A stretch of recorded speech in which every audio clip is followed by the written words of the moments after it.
Mas já sabendo de fato como que vem o Itabaiana, tu já pensa em alguma mudança para esse compromisso do sábado? Obrigado. Boa tarde, Léo. Como eu falei, né? Cada jogo é uma situação e uma história e uma estratégia. E a gente vem jogando em casa, eu acho que passei para o grupo de atletas para focar exclusivamente no jogo.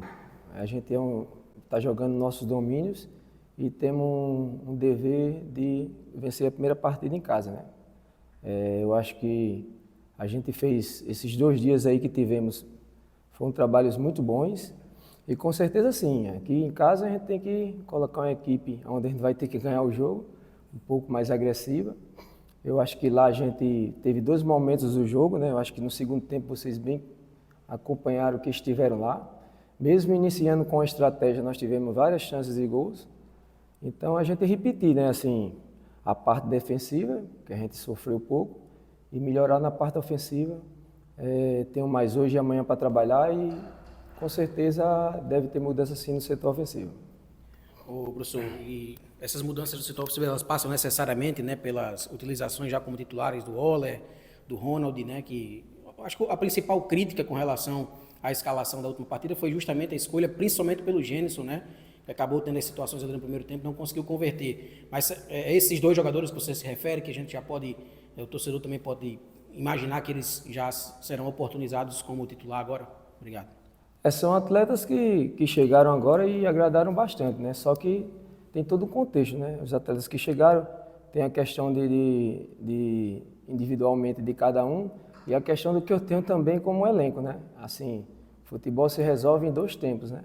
Eu acho que lá, mesmo com a primeira opção, se o atleta faz os gols que apareceu e se a gente converte e os lances polêmicos tivessem acontecido, a gente hoje estaria com outra observação, mas é isso aí, né? Eu vou treinar hoje e amanhã e vou decidir como a gente vai colocar essa equipe do meio para frente. Eu gostei muito do meio para trás, então com certeza devo fazer sim alguma mudança no setor ofensivo e logo vocês vão saber que eu não gosto de esconder a escalação também. Professor Tostão, em relação ao gol, o Pedro Paulo ele vem sendo questionado muito pelas falhas contra o Guarani e o Retrô. A pergunta é, você mantém a confiança do Pedro Paulo para ser o titular contra a equipe do Itabaiana ou tem chance do Felipe Garcia retomar a posição? Não, o Pedro Paulo ele vai ser o titular. Pô. O Pedro Paulo é um jogador que trabalhou comigo na base, ele tem minha confiança. Eu acho que na entrada dele ele foi muito bem, ele salvou a gente em muitos momentos. Então, isso aí é o que acontece, é da posição, né? Uma hora ou outra o goleiro vai tomar uma decisão que não seja assertiva, mas a gente tem que passar confiança, entendeu? O goleiro tem confiança de todos os atletas confiam no Pedro, né? Um atleta que foi criado no clube e nesse momento que a gente tem que apoiar ele e passar confiança para ele.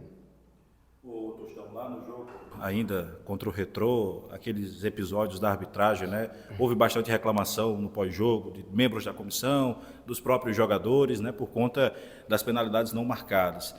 Te causa uma preocupação para esse último jogo também, a questão da arbitragem? A gente sabe que os jogadores, vocês têm que estar concentrados no jogo. Mas, claro, essas questões externas, elas influenciam, né, no ritmo da partida. A gente observou que, principalmente depois daquele lance do Ronald, né, o ABC já estava com um placar de igualdade contra o Retrô, fez aquele gol, teve aquele lance e depois daquilo ali o time parece que ficou apático porque não conseguiu assimilar a não marcação de um pênalti daquele tão claro. Como é que tu tem que preparar também para que os jogadores foquem somente no jogo e tente fazer com que, de repente, aqui no Frasqueirão, alguma situação dessa envolvendo a arbitragem não afete no desempenho da equipe também? Justamente, eu que eu passei para ele desde a semana passada, é focar exclusivamente no campo de jogo. A diretoria vai resolver essas situações, que já foi resolvida, né? Pelo que eu li, o árbitro foi punido. O resultado veio e o que aconteceu não volta atrás. A gente focar no jogo, eu acho que a gente tem uma responsabilidade grande, entendeu? Nesse jogo. A gente tem que fazer o nosso dever de casa e, se Deus assim permitir, os outros resultados vão nos ajudar e a gente vai permanecer na Série C. Eu acho que é um momento de apoio, entendeu? Não é um momento de largar não, o barco. Principalmente quem está de fora torcendo e desde já convidar a nação para vir em peso, entendeu? Para vir acreditar, empurrar, porque eu creio que a gente vai conseguir a primeira vitória aqui em casa sim. Professor, em relação ao contexto dessa partida, né, contra o Itabaiana, o que é que o senhor espera também do adversário? Eles vão precisar vencer o jogo também, né? Eles estão no momento na zona de rebaixamento. A vitória com a combinação do jogo do Nápoles também pode escapar ao Itabaiana, se eles conseguirem vencer o ABC. O que é que você imagina de postura do time adversário para a partida aqui em Natal? Acredita que vai ser um jogo muito aberto, com muitas possibilidades ofensivas para as duas equipes? Rodrigo, você lembra do ano passado na Série B, o ABC já rebaixado, pegou o Vila pelo empate e o ABC ganhou o jogo. Não tem jogo fácil. Do lado de lá tem profissionais e agora principalmente porque as duas equipes precisam ganhar. Vai ser um jogo parecido com o jogo do Retrô, né? Um jogo aberto, eu creio que sim.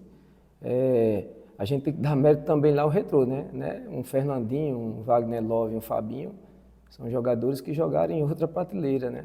São jogadores de nível alto e eles são profissionais. Jamais eles iam deixar de honrar a camisa, apesar de ter tido uma infelicidade na competição, mas eles dificultaram bastante. E aqui não vai ser diferente. Só que aqui nós temos que ter outra postura, entendeu? Uma postura de mais agressividade, de buscar mais o gol, mas também tendo uma consciência de que lá tem outro adversário e é uma equipe com uma característica que, se a gente não tiver bem organizado também defensivamente, a gente pode ser surpreendido. Então a gente trabalhou para isso, entendeu? Para não ser surpreendido na parte defensiva e melhorar de um jogo para o outro na parte ofensiva, usando o que a gente tem de melhor. Tostão, você tem dúvidas em relação à lesão? Algum jogador deixou alguma preocupação dessa semana? E também atualizar a situação do Elton Reis e do Ítalo, se de fato seguem fora ou se tem chance de voltar contra o Itabaiana? Não, Reis e Ítalo estão impossibilitados, né? Estão no DM.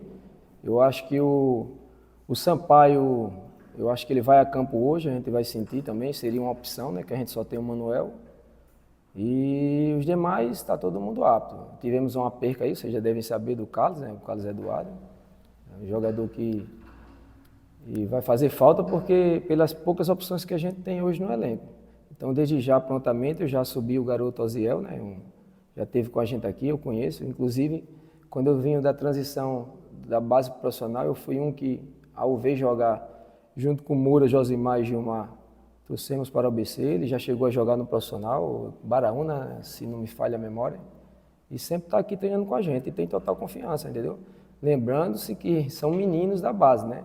Mas se tiver para colocar, eu vou colocar, porque se o jogador está aqui comigo treinando, eu conheço e vejo o dia a dia, não importa, né? Aqui aconteceu várias vezes de o atleta vir da base e em momentos decisivos decidir o jogo e virar ídolo, como foi o caso do Wallace em 2007, né? Então, isso aqui não vai interferir em nada ele estar aqui e eu temer para colocar para jogar, né? Se o jogador está aqui é porque tem potencial. Só para finalizar, professor, além do Sampaio, a gente sentiu fora também de outros jogadores naquela última relação, né? O Otávio, o Juninho também não estava lá em Recife, e o Mota até foi, mas não participou do aquecimento ali, acho que ele nem estava à disposição. Esses jogadores, eles também têm alguma possibilidade de voltarem agora? Rodrigo, talvez não o Otávio, não sei, porque o Otávio ele estava no DM, mas ia fazer um teste hoje junto com o Sampaio, né? Vamos ver se ele tem condição. Eu acho pouco provável o Otávio. Quem foi o outro? Desculpa. O Juninho foi só uma opção mesmo que você sabe que nas viagens a gente tem um limite de atleta para ser relacionado, né? Mas em casa a gente tem mais uma opção. Lá a gente levou 22, aqui nós temos mais uma opção. Como a gente precisa ganhar o jogo, né? É lógico que a gente vai ter que usar atletas do meio para frente um pouco mais no banco. Sobre o Mota, ele tinha um efeito suspensivo, só que ao chegar lá não foi oficializado, não veio uma documentação. E a gente ficou com medo de colocar. Você sabe como é nessa fase da competição. E agora o Kleber me passou que está tudo ok e pode relacionar sim. É mais uma opção que eu ganho, né? É bom sempre ter um lateral mais agressivo e um mais equilibrado que consiga também sustentar bem no setor defensivo, porque o jogo pode pedir isso também, principalmente na fase final do jogo.